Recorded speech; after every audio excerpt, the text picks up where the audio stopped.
Minneapolis, a former Minneapolis police officer who held his knee to the neck of George Floyd for several minutes will be tried separately from 3 other former officers accused in his death, according to scheduling orders filed Tuesday.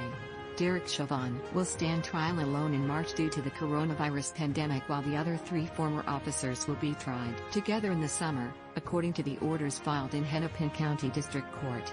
Judge Peter Cahill cited the limitations of physical space during the coronavirus pandemic for his order to split the defendants' trials.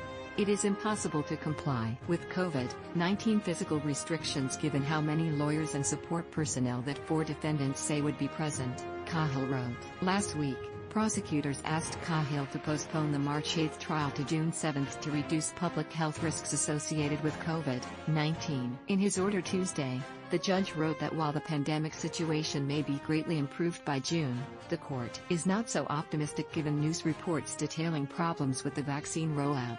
Key evidence debunked. Mississippi man who was sentenced to death in 1994 declared innocent. Cahill cited a request from Chief Judge Todrick Barnett after last week's hearing to reconsider having all 4 defendants tried in March due to space concerns.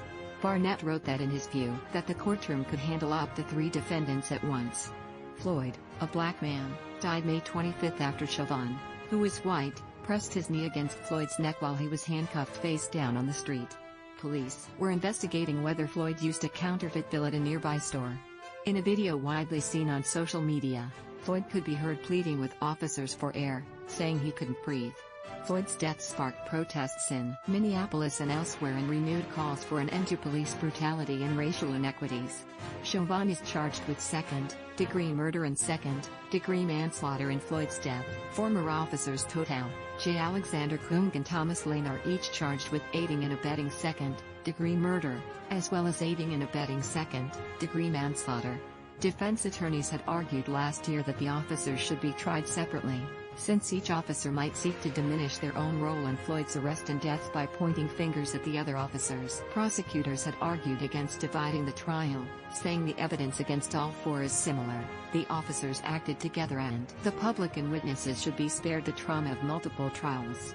Tao, Kung and Lane are now scheduled to stand trial together beginning August 23. Contributing, Associated Press writer Gretchen Elk in Milwaukee.